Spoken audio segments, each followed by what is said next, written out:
How are you all? Do you remember I said I was going to talk about interesting things for a while instead of sermon-y things? Okay, what was I supposed to talk about? Interesting things. Bravos.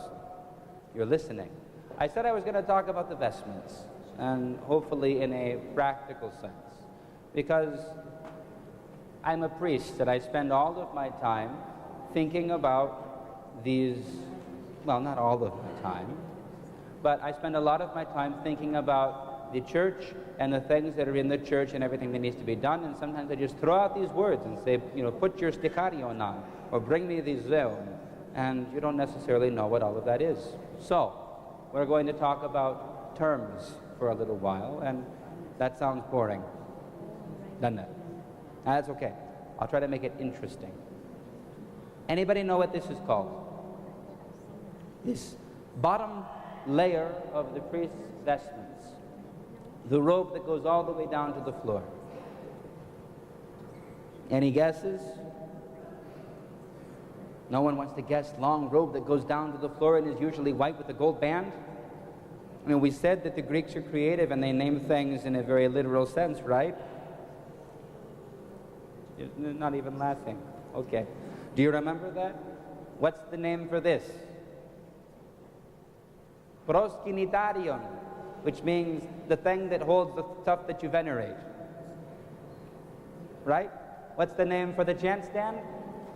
Analogion, which means what? The thing that holds the books up. So, unfortunately, the name for this vestment is not so humorous.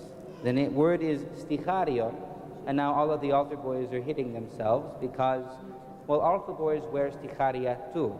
Sticharion is one. If there's more than one, then it's sticharia. The plural is sticharia. Sticharion, sticharia. Right? What it really means is long white robe that goes down to the floor. Kala? In practical terms, it's a long robe. But it represents something important. How many of you have seen a baptism? Kala.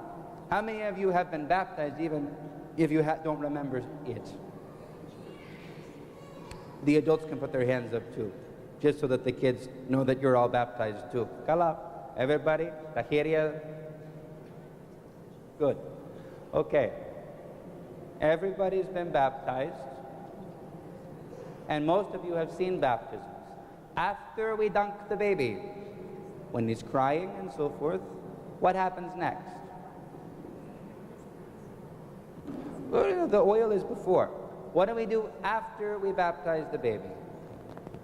We get them dressed, and what do they wear? White. Now, because they're babies, you can't just put them in a robe because, well, it's hard to find, if nothing else. Where are you going to find a baby's robe in the store? Have you ever seen a robe for a baby in the store? Have you ever shopped for a robe for a baby in a store? I wouldn't think so. Kala.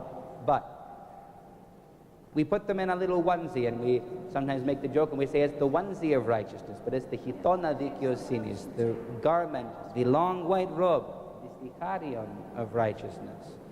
And this is why every priest and deacon and bishop and subdeacon and acolyte, every altar boy wears a sticharion, because the sticharion is the baptismal garment. That is what its origin is. That is why it is a long white robe that goes down to the floor, because it is in its essence that white garment that everybody wore at their baptism. And that's what the priests wear. Now there's a prayer that they say when they put it on, when we put it on. You say, "My soul will rejoice in the Lord, for he has clothed me in the garment of righteousness." And now I'm forgetting the prayer. I say it every single Sunday, and I'm blanking on the rest of the prayer.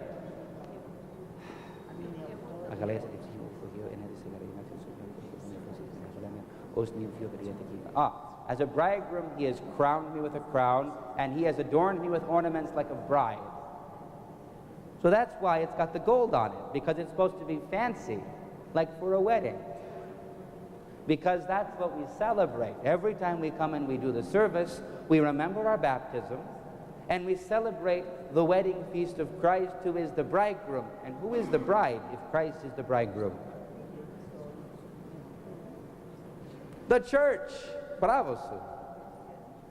Christ is the bridegroom, and the church is the bride, and we celebrate the wedding again and again every Sunday. And that's why the priest and the altar boys and any other clergy that are there wear the sticharion. Matter of fact, in the ancient church, everybody could wear their sticharion if they wanted. Everybody could wear again their baptismal garment. Nowadays, people would look at us like we were goofy if we all wore white robes that went all the way to the floor. They would think, oh, those Christians, those crazy people. The men wear dresses. Oh! So we only make the priest wear the dress, and everybody else can wear pants to church. Even the girls can wear pants to church now. And I don't accept I'm wearing pants as an excuse not to come to church from the ladies either. Kala? I know it's pious, I know it's well intended, but if you happen to be wearing pants or slacks and you want to come to church, come to church. God doesn't reject you because of what you're wearing, ever. Now, if I forgot to wear my sticharion, I might get in trouble, not with God, but with the bishop. Right? So, the sticharion, what does it represent? Let's review. The baptismal garment, don't forget. And how do we say the word? Sticharion. Say it back.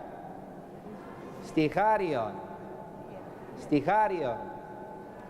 If you ever get mixed up and have a hard time with the just say sticharion. Sticharion. It's easy. Okay? Sticharion, but it's not a k, it's a ch. Sticharion. See, we're going to teach you how to speak Greek too while we're at it. But the more important thing is not how to say it, but what it means. Now, any other one of the altar boys want to tell me what I ask you to say when you bring me the vestments? Anybody remember? Bless the sticharion with the orarion. We'll talk about the orarion next week. Kala? But I'll give you a hint. It's that long strip that the poor altar boys had to wrap around their shoulders, and it keeps on falling down, and poor Vasily has to pull it back up and pull it tight, and then it falls off, and he pulls it up and pulls it tight, and it falls off, and he pulls it up and pulls it tight, and it falls off again. And my son doesn't even bother with it because it always falls off. But it has a purpose, and we'll talk about it next week. So don't forget the sticharion, don't forget the baptismal garment, don't forget that even if you're allowed to wear pants to church, you still come to church remembering that you're a baptized Christian, you are washed clean, and you come to be in the presence of Christ. And next week we'll talk about the orarion, which is complicated. So that's it. Have a good day in Sunday school. And any of the teachers who want to talk about social activities, we'll see you Thursday.